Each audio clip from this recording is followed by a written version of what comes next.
Hello বন্ধুরা, বিনা পরীক্ষায় শুধুমাত্র মাধ্যমিক পাশে সরাসরি পোস্ট অফিসে চাকরির বিরাট সুযোগ। হ্যাঁ বন্ধুরা, ইন্ডিয়া পোস্টের গ্রামীণ ডাক সেবক বা জিডিএসের নতুন বাম্পার নিয়োগের নোটিফিকেশান চলে এসছে। আগামী 31শে আগস্ট থেকে অনলাইনে ফর্ম ফিল আপ শুরু হচ্ছে, আর আবেদন করার শেষ তারিখ হলো 19শে সেপ্টেম্বর। যেহেতু কোনো লিখিত পরীক্ষা নেই, তাই এই সুবর্ণ সুযোগ হাতছাড়া করবেন না। কিন্তু সাবধান, ফর্ম ফিল আপের সময় একটা ছোট্ট ভুল আর আপনার অ্যাপ্লিকেশানের সরাসরি বাতিল হয়ে যেতে পারে। তাই কারা আবেদন করতে পারবেন, বয়স কত লাগবে আর ঠিক কিভাবে নিখুঁতভাবে ফর্মটা ফিল আপ করবেন তার A to Z প্রসেস আজ আমি এই ভিডিওতে পয়েন্ট টু পয়েন্ট বুঝিয়ে দেবো। তাই কোনো অংশ স্কিপ না করে ভিডিওটি একদম শেষ পর্যন্ত দেখতে থাকুন। বন্ধুরা, ফর্ম ফিল আপের সবচেয়ে গুরুত্বপূর্ণ তারিখগুলো একদম সহজে বলে দিচ্ছি, সবাই ভালো করে নোট করে নিও। তো নতুন রেজিস্ট্রেশন, অনলাইনে রেজিস্ট্রেশন শুরু হচ্ছে 31শে আগস্ট 2026 থেকে এবং চলবে সেপ্টেম্বরের 19 তারিখ পর্যন্ত বিকেল 5টা পর্যন্ত। ফর্ম ফিল আপ ও টাকা জমা, মেইন ফর্ম ফিল আপ এবং আবেদনকারীর ফি পেমেন্ট করা যাবে 2 সেপ্টেম্বর থেকে 21শে সেপ্টেম্বর বিকেল 5টা পর্যন্ত। এবং তারপর ভুল সংশোধন, ফর্মে যদি কোনো ভুল হয়ে যায় তাহলে চিন্তার কিছু নেই, ভুল ঠিক করার জন্য পোর্টাল খুলবে 23শে সেপ্টেম্বর থেকে 24শে সেপ্টেম্বর বিকেল 5টা পর্যন্ত। তাই শেষ তারিখের জন্য একদম বসে না থেকে সার্ভার ভালো থাকতে থাকতে ফর্মটা নির্ভুলভাবে ফিল আপ করে নেবেন। আবেদনকারীকে অবশ্যই বুঝতে হবে যে স্পষ্টভাবে বুঝতে হবে যে জিডিএসের বিভাগ বা কেন্দ্রীয় সরকারের নিয়মিত কর্মচারী নন এবং তাদের পারিশ্রমিক, ভাতা ও অন্যান্য সুযোগ সুবিধা কেন্দ্রীয় সরকারি কর্মচারীদের সমতুল্য নয়। অর্থাৎ আবেদনকারীকে এটা অবশ্যই বুঝতে হবে স্পষ্টভাবে যে জিডিএসরা বিভাগ বা কেন্দ্রীয় সরকারের নিয়মিত কর্মচারী নন। এটা কিন্তু আপনাদের অবশ্যই মাথায় থাকতে হবে। এবার চলে আসছি পেজ 4 এবং 5-এ কী লেখা আছে সেটা ভালো করে এবার দেখে নিই। তো চলুন দেখা যাক পেজ 4 এবং 5-এ কী লেখা আছে। তো এখানে দেখতে পাচ্ছেন বিপিএম, এই পদের জন্য বেতনের স্ল্যাব হলো 12,000 টাকা থেকে 29,000 টাকা। তো বিপিএম যেটা, সেটার কিন্তু আপনার মাইনে হচ্ছে 12,000 থেকে 29,380 টাকা। এবিপিএম বা ডাক সেবক, এবিপিএম বা ডাক সেবক এই পদের জন্য কিন্তু বেতনের স্ল্যাব হলো 10,000 টাকা থেকে 24,470 টাকা। মনে রাখবেন, এর সাথেই কিন্তু আপনার সরকারি নিয়ম অনুযায়ী অন্যান্য ভাতাও অ্যালোয়েন্স ডিএ পাবেন। এবার চলে আসছি এজ লিমিট বা বয়স। তো বয়সের ক্রাইটেরিয়া কী আছে সেটা এবার দেখে নেওয়া যাক। মনে রাখবেন, ফর্ম ফিল আপ করার জন্য আপনার বয়স কমপক্ষে 18 এবং সর্বোচ্চ 40 বছরের মধ্যে হতে হবে। অর্থাৎ আপনার বয়স কমপক্ষে 18 এবং সর্বোচ্চ 40 বছর পর্যন্ত হতে হবে।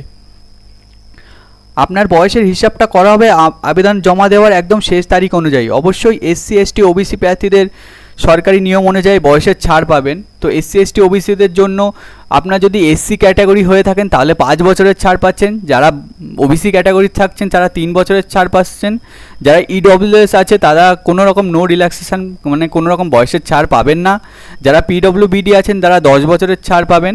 তো এইভাবে দেখে নেবে এবার তোমাদেরটা কত কি ছাড় হচ্ছে। তো এবার পেজ নাম্বার 7-এ দেখে নিই আমরা কি কি মানে ক্রাইটেরিয়া আছে। তো চলো দেখে নেওয়া যাক। তো আমাদের পেজ নাম্বার 7-এ বলা হচ্ছে আদার্স কোয়ালিফিকেশান অর্থাৎ নলেজ। তো প্রথমেই দেখা যাচ্ছে কি 1 নম্বরে আছে নলেজ অফ কম্পিউটার। তো কম্পিউটার প্রার্থীকে অবশ্যই বেসিক কম্পিউটার চালাতে জানতে হবে। সাধারণত এর প্রমাণ হিসাবে একটি বেসিক কম্পিউটার কোর্সের সার্টিফিকেট অথবা স্কুল বা কলেজে কম্পিউটার একটি সাবজেক্ট হিসাবে থাকার প্রয়োজন হয়।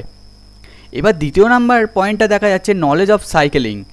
তো এখানে বলা হচ্ছে যে সাইকেল চালানোর জ্ঞান, প্রার্থীকে সাইকেল চালানোর দক্ষতা থাকতে হবে। চিঠি বা পার্সেল ডেলিভারি দেওয়ার জন্য এটি বাধ্যতামূলক। তবে কেউ যদি স্কুটার বা মোটরসাইকেল চালাতে পারেন তবে সেটিও সাইকেল চালানোর যোগ্যতা হিসেবে গ্রাহ্য করা হয়। এবার লাস্টের যে এই 3 নাম্বার পয়েন্টটি দেখতে পাচ্ছেন, এটি কিন্তু খুবই গুরুত্বপূর্ণ। এডুকুয়েট মিনস অফ লাইভলিহুড, জীবন ধারণের জন্য পর্যাপ্ত উপার্জনের উৎস। এটি এই নোটিফিকেশানের অত্যন্ত গুরুত্বপূর্ণ একটি শর্ত। এর মানে হলো এই চাকরিটি ছাড়াও প্রার্থীর বা তার পরিবারের সংসার চালানোর মতো অন্য কোনো আয়ের সংস্থা থাকতে হবে। যেহেতু এই কাজটির সময়সীমা সাধারণত দিনে 4 থেকে 5 ঘন্টা হয় এবং প্রাথমিক বেতন তুলনামূলকভাবে কম থাকে, তাই নিয়োগকারী সংস্থা নিশ্চিত হতে চায় যে প্রার্থীর জীবনধারণ শুধুমাত্র এই বেতনের উপর নির্ভরশীল নয়। তো এবার আমরা চলে যাই যে সিলেকশান প্রক্রিয়াটা কেমনভাবে হবে সেটা এবার দেখে নেব। তো চলো এবার দেখে নেওয়া যাক সিলেকশান প্রক্রিয়াটা কেমনভাবে হবে। তো এখানে তোমরা দেখতে পাচ্ছ বন্ধুরা যে সিলেকশান প্রক্রিয়াটা কেমনভাবে হবে। মেরিট লিস্ট, এখানে কোনো পরীক্ষা হবে না, সরাসরি মাধ্যমিকের নম্বর ভিত্তিতে সিস্টেম থেকে একটি মেরিট লিস্ট তৈরি করা হবে। নম্বর নাকি গ্রেড সবচেয়ে গুরুত্বপূর্ণ।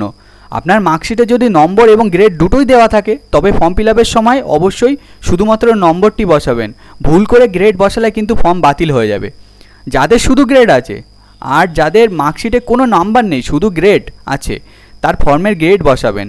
সিস্টেম নিজে থেকেই আপনার গ্রেডের সাথে 9.5 গুণ করে নম্বর হিসেব করে নেবে, আপনাকে নিজে থেকে কনভার্ট করতে হবে না। এবার চলে যাওয়া যাক যে ফিস পেমেন্টটা কত করতে হবে সেটা এবার দেখে নিই।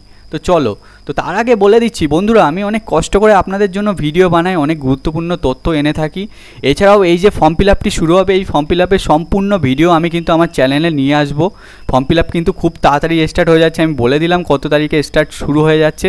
তো এক্ষুনি আমার চ্যানেলটি সাবস্ক্রাইব করে রাখো এবং বেল আইকনটি প্রেস করে রাখো, কারণ ফর্ম ফিল আপের ভিডিও দিলেই তোমরা কিন্তু ফর্ম ফিল আপের ভিডিওটি দেখে দেখে ফর্মটি অ্যাপ্লাই করে নিতে পারবে। এছাড়াও যারা আমার ফেসবুক পেজ থেকে দেখছো অবশ্যই আমার পেজটি ফলো করে রাখো। পেজটি ফলো করে রেখে ভিডিওটিতে একটি লাইক দিয়ে সবাইকে শেয়ার করে দাও যাতে সবাই বুঝতে পারে।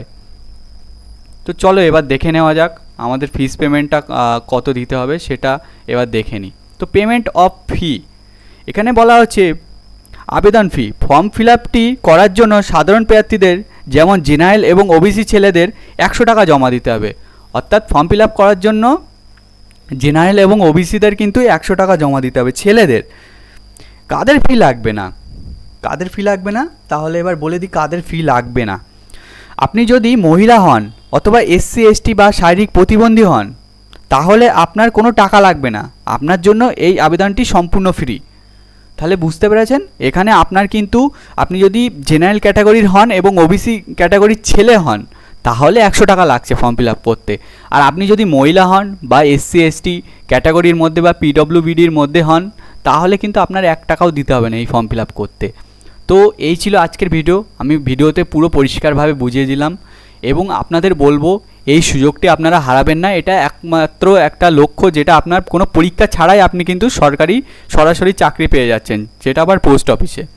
তো যারা পোস্ট অফিসে চাকরি করতে চান তারা এই সুযোগটি হারাবেন না, অবশ্যই ফর্ম ফিল আপটি করে নেবেন। আমি ফর্ম ফিল আপের ভিডিও এই চ্যানেলে ফর্ম ফিল আপ এক্সপ্রেস চ্যানেলে নিয়ে আসবো একদম প্রথম দিনই। তো আমার চ্যানেলটি অবশ্যই সাবস্ক্রাইব করে রাখুন, নইলে কিন্তু ভিডিওটি পাবেন না। তো এই ছিল আজকের ভিডিও, সবাইকে শেয়ার করে দেবেন এবং সুস্থ থাকবেন, ভালো থাকবেন এবং কমেন্ট করে জানাবেন কে কোন জেলা থেকে ভিডিওটি দেখছেন। এছাড়াও অনেকের মনে কোশ্চেন আছে যে দাদা এর ভ্যাকান্সি কত। তো এর ভ্যাকান্সি দেখতে গেলে দেখো নোটিফিকেশানে নির্দিষ্ট কোনো ভ্যাকান্সি দেওয়া থাকে না, তবে GDS এর ওয়েবসাইটে গিয়ে আপনি আপনার রাজ্য সিলেক্ট করে তারপর আপনি কোন ডিভিশনের আন্ডারে ফর্মটা ফিল আপ করছেন সেটি সিলেক্ট করে কিন্তু দেখতে পাবেন যে আপনার আন্ডারে কটা শূন্য পদ আছে। তো এইভাবে দেখে নেবেন। তো ভিডিওটি দেখার জন্য ধন্যবাদ।